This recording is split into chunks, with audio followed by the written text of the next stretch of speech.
Good afternoon, everybody. This is Mike here. I've got Echo leaf blower and a Stihl backpack blower that I'm working on.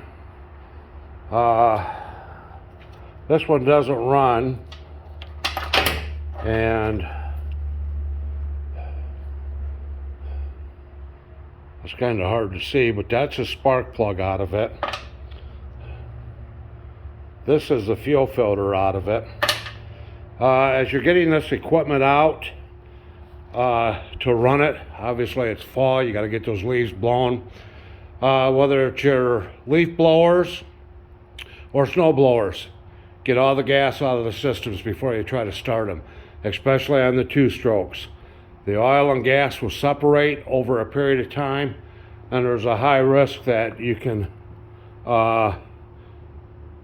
damage the piston or combustion chamber on this, losing compression. So I did use my gauge there. I did check compression. Fortunately, there's no issues with it. But that's the gas I took out of it.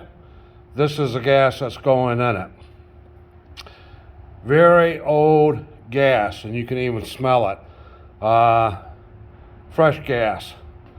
Mine will have seafoam in it in addition to a synthetic 40-to-1 mix is what I use on all of my equipment.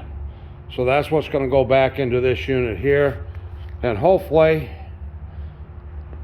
that bad gas is what was stopping it from starting. That and a combination of that dirty fuel filter and spark plug laying there. But any two-cycle equipment that sets longer than 60 days, 90 days, somewhere in there, dump the fuel out of it. Don't risk damaging your units. These things are not cheap. And even though this is an older one, I haven't gotten to it yet. Stihl is one of your more expensive leaf blowers, but it's also one of your premium leaf blowers. I love the Stihl equipment. They put out a good product, but either one, the Echo or that Stihl, it's still money to replace these things if we don't properly take care of them. Again, this is my third video this week. I had no intentions of doing one today, but I'm going, maybe if you see firsthand what I see, you can prevent yourself some headaches, save yourself some money, and maybe even save yourself having to go to a repair shop. Obviously, when I do a compression check, because of the fact that this had old gas in it, I do add a little bit of oil into the top of the cylinder head as well, because I don't want to pull start this and have those cylinder walls dry. So I need some type of lubrication there, so that I don't damage this customer's unit any more than what it could possibly be damaged. But anyway, that's what we've got going. I'm working on all kinds of things. I'm working on, if you're ever at Home Depot, say hi to Mark English. He took some sleeves out of a Case tractor last night, and I put them in my ultrasonic cleaner. Just honed this one a tad bit. Then I used some Brillo pad and WD-40 to really clean her up in there. Nice. These sleeves, I think he was telling me run about $250 a piece. And we know we've got one bad one in the engine that we're going to be working on. And as I get deeper into that one, we'll have more videos on that like we did the Massey Ferguson 2 years ago. So I've got that going, cleaning some things up for him in my ultrasonic cleaner over there, and trying to polish things up. He's going to bring me some more today. He's going to bring me a couple heads and some other things I got to do some work too. But anyway, remember, we do not work on zero turns or riding lawnmowers.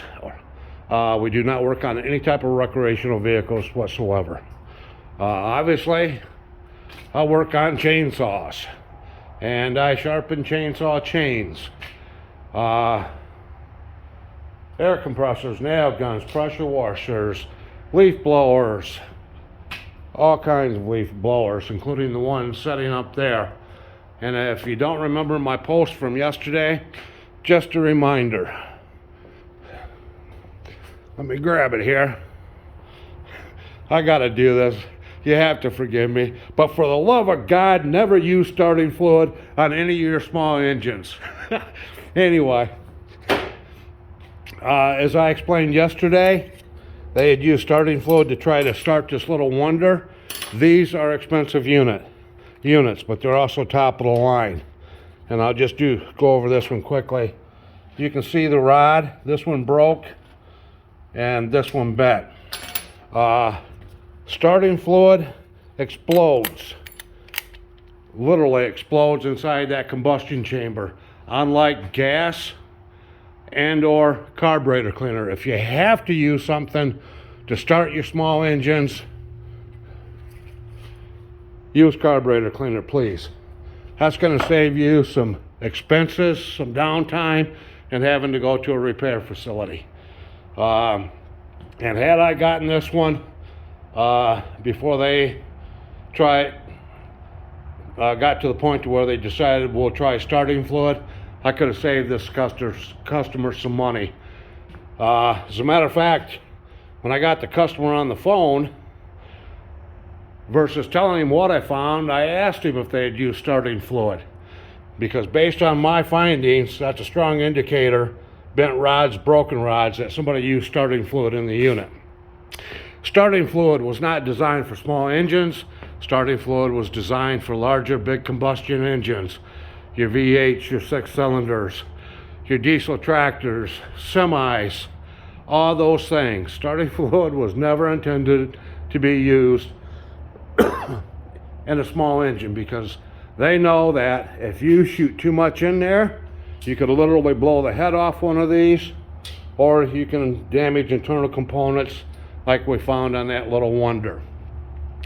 And never, ever try to use anything in a 2-cycle engine to start it. If it won't start, get it to a repair facility. Starting fluid washes the oils off the cylinder walls, and you can't use the starting fluid and or a carb cleaner in a 2-stroke engine, because this has to have oil and fuel at the same time going into that combustion chamber. That's what lubricates the piston and those cylinder walls. Starting fluid washes the oils away, and you could wind up having to buy yourself a new unit. So that's what we got going there. Remember, as you're getting your snow blowers out, your leaf blowers, get rid of the gas. That's the gas I'm going to be putting in. 40-to-1 fuel mixture, synthetic oil with seafoam. This is the gas that I took out. Again, that's the spark plug and fuel filter I took out of it. And in just a few minutes, we're going to see if we can get her fired up. We do have good compression on it. As I said earlier, I did take care of that. Remember, gang, October is Domestic Violence Awareness Month. That's the hotline number.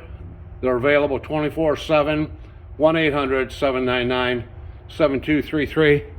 Let's try to be a little bit more compassionate toward one another, kinder to each other, show more respect and courtesy. Many people out there have stories, and you don't know what their story is. You don't know what they're going through. You have single moms and single dads out there trying to raise children because their spouse has left them, or their boyfriend has left them, or whatever. They're struggling to get by. Don't abuse people. It accomplishes absolutely nothing. And a little kindness goes a long ways. A little word of encouragement goes a long ways.